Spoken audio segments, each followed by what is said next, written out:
जी नहीं, हम उनके भाई बहन हैं जी। हम लोग ऐसे लड़ने आए हैं कि कल हो गया हमारे बच्चे, आज भाई बहन लड़ रहे हैं, कल बाल बच्चे के ऊपर ना आए, इसलिए हम लोग सब साथ दे रहे हैं उनका और री एग्जाम करा के ही रहेंगे। ये जो पेपर लीक का जो चलते आ रहा है चलन, वो बंद हो। पेपर लीक नहीं होता है, वो पेपर को बेचते हैं, लीक करके बेचते हैं और उनसे पैसे लेते हैं, लाखों करोड़ों पद को बेच दिया जाता है। तो ये तो गलत बात है, ये तो फिर से सब जगह री एग्जाम लेना ही। री एग्जाम बच्चों के भविष्य के लिए बहुत जरूरी है और उन्हें मिलना चाहिए, जिसके प्रोटेस्ट में हम लोग यहाँ पे बैठे हुए हैं और हम लोग ये लेके रहेंगे। अभी इसको कैंसिल करना चाहिए, फिर से एग्जाम लेना चाहिए, क्योंकि इसमें बड़े पैमाने पे धांधली हुआ है और वो जो भी कुव्यवस्था हो या फिर सरकार की आयोग की मिलीभगत हो, तुरंत सरकार को और आयोग को इसे वापस लेना चाहिए। प्रशांत किशोर है और अनशन पे बैठे हैं और री एग्जाम को लेकर जो बीपीएससी पीटी एग्जाम हुई थी उसे कैंसिल कराने के लिए री एग्जाम को लेकर यहाँ पे देखिए तमाम लोग बैठे हैं प्रशांत किशोर के साथ। हम इनसे बात करेंगे कि री एग्जाम को लेकर क्या कर रहे हैं। मैम, री एग्जाम को लेकर क्या? री एग्जाम होना चाहिए, बच्चों का फ्यूचर का सवाल है। पेपर जब लीक किया गया है, पेपर लीक हुआ है तो री एग्जाम तो होना चाहिए ना। ये बच्चे कोई जायज नाजायज तो डिमांड नहीं कर रहे, तो जायज डिमांड है। लेकिन आयोग द्वारा कह रहा है कि कोई अगर साक्ष्य है या कोई सबूत है तो दे, लेकिन कोई सबूत नहीं है, बस एक ही सेंटर पे हुई थी। ये ना, ये जो पेपर जो होता है ना, लीक होता है ना, ये लीक करके बेच दिया जाता है, पदों को बेच दिया जाता है लाखों करोड़ रुपए ले करके। तो वो तो पहले से पद को दे दिया जाता है, बेच दिया जाता है, खाली अनाउंस करने की देर रहती है।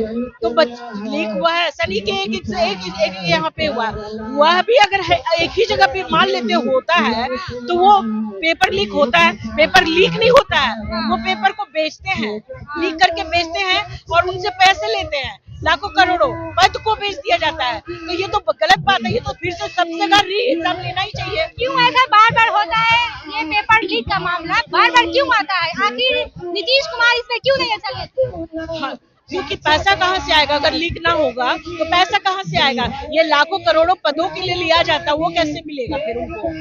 पेपर तो लीक तो इसी वजह से होती है कि पैसा लीक कर दे, पेपर क्वेश्चन को बेच दे, तो पद के लिए पैसे जो आएंगे लाखों करोड़ों लिए जाएंगे, वो मिलेगा उनको। आप लोग कब तक बैठे रहिएगा? अगर री एग्जाम नहीं होगा तो आप लोग क्या आगे करने वाले हैं? जब तक हमारे प्रशांत किशोर जी जब तक बैठे हुए हैं तब तक हम उनके साथ में हैं।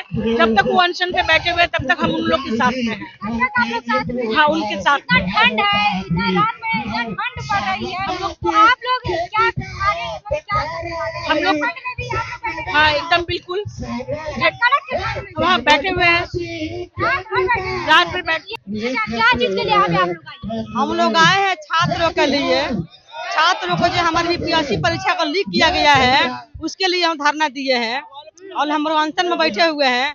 जब तक हमारी बच्चों के न्याय नहीं मिलेगा, जब तक री एग्जाम नहीं कराया जाएगा, तब तक हम धरने में बैठे रहेंगे। जब तक री एग्जाम नहीं कराया जाएगा तब तक ये लोग धरने पे बैठे रहेंगे। और भी मैम क्या कहिएगा री एग्जाम को लेकर? री एग्जाम बच्चों के भविष्य के लिए बहुत जरूरी है और उन्हें मिलना चाहिए, जिसके प्रोटेस्ट में हम लोग यहाँ पे बैठे हुए हैं और हम लोग ये लेके रहेंगे।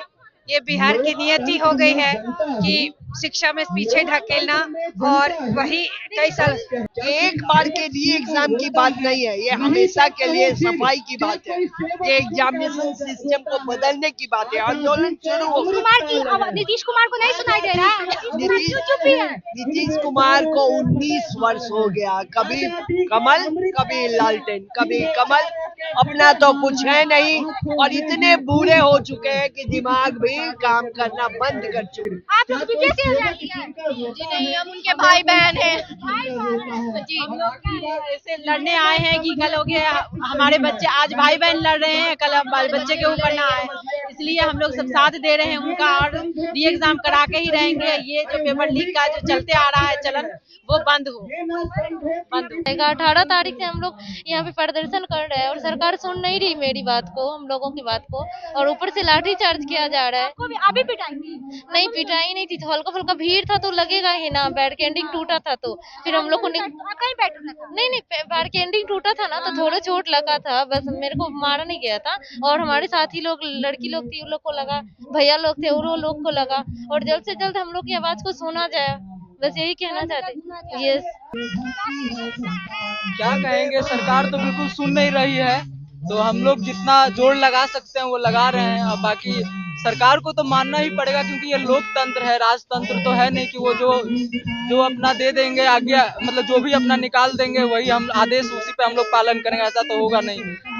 अभी आपने सुना ही था कि हमने कविता के माध्यम से भी कहा है कि लोकतंत्र में जनता है ना। आप लोग का एक अभी भी आस है नीतीश कुमार पे कि नीतीश कुमार ही कुछ कर सकते हैं? नहीं, नीतीश कुमार पे नहीं, हमें अपने लोकतंत्र पे भरोसा है। लोकतंत्र पे भरोसा? नीतीश कुमार पे भरोसा था पहले, अब नहीं है। अब नहीं है। नहीं, क्योंकि आप नीतीश कुमार पे भरोसा नहीं है? होगा तो री एग्जाम का नोटिफिकेशन आ जाएगा तो भरोसा हो जाएगा। 2025 का चुनाव भी आने वाला है तो यही पे डिपेंड कर रहा है। मेन हीरो लास्ट में आता है, मेन हीरो लास्ट में आता है, जब एकदम हीरोइन पे अटैक हो जाता है पूरा। कहना है कि मेन हीरो लास्ट में आता है जब हीरोइन पे अटैक हो जाता है, तो आप लेकर क्या कहिएगा? बिल्कुल अभी इसको कैंसिल करना चाहिए, फिर से एग्जाम लेना चाहिए, क्योंकि इसमें बड़े पैमाने पे धांधली हुआ है। और वो जो भी कुव्यवस्था हो या फिर सरकार की आयोग की मिलीभगत हो, तुरंत सरकार को और आयोग को इसे वापस लेना चाहिए। ऐसा तो नहीं है ना, क्योंकि 16 दिन से अभ्यर्थी धरने पे बैठे हैं गर्दनी बाग में और अभी तक आयोग द्वारा कुछ भी नोटिफिकेशन नहीं निकाला गया है। तो ऐसा तो नहीं है कि आयोग तो कुछ बोल नहीं रही है, चुप्पी है, नीतीश कुमार भी कुछ नहीं बोल रहे हैं। और ऐसा जेडीयू द्वारा, यानी विपक्ष जो जेडीयू के जितने भी नेता है, उनका कहना है कि ये लोग अपने राजनीति रोटी सेकने के लिए सब कुछ कर रहे हैं। क्या ये राजनीति रोटी सेकने के लिए कर रहे हैं या अभ्यर्थी के साथ? यहाँ जो छात्र हैं उनका राजनीतिक संगठन से क्या संबंध है? यहाँ जितने भी लोग हैं सभी छात्र हैं और ये आरोप बिल्कुल ही गलत है। और राजनीति से प्रेरित यहाँ पे जो है आयोग है, वो सत्ता का एक स्वतंत्र तंत्र न हो करके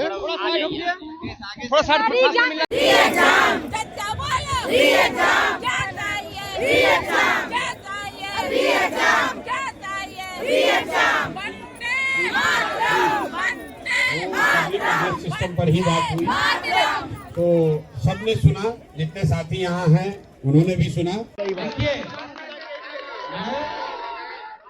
मैंने बहुत सरकारों को देखा है और जिस अभी आका बैठे में आपके 15 में हमने मदद नहीं की होती तो कहानी का खत्म हो गया।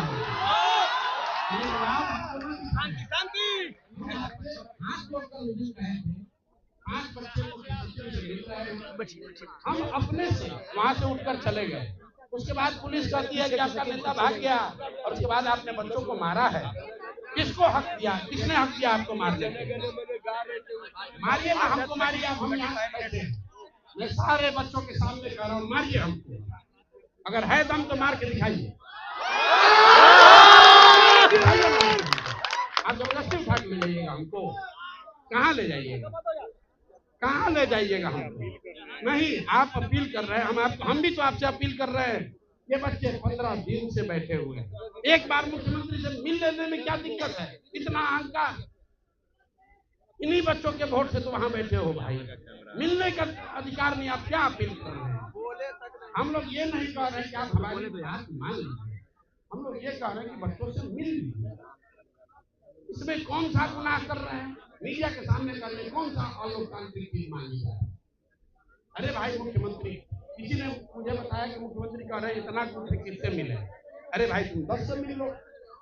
प्रशासन का इतना तंत्र है, आप लोग चलाते हैं, हम क्यों माइक पर बोलने बता रहे हैं? क्योंकि उस दिन मैंने एसपी को कहा था और माइक मेरे पास नहीं था और एसपी ने गलत वहां पर बोला कि आपके नेता भाग गए। हमने एसपी को कहा था कि बच्चों को कुछ मत कीजिए, हम वापस जा रहे हैं, बच्चे अपने आप हो जाएंगे। इसलिए मैं माइक पर बोल रहा हूँ, क्योंकि कोई कंफ्यूजन नहीं चाहता हूं मैं। हमने जाकर एसपी को थैंक यू कहा कि आप संयम से आप रहे, संयम से हम रहे, किसी बच्चे को लाठी नहीं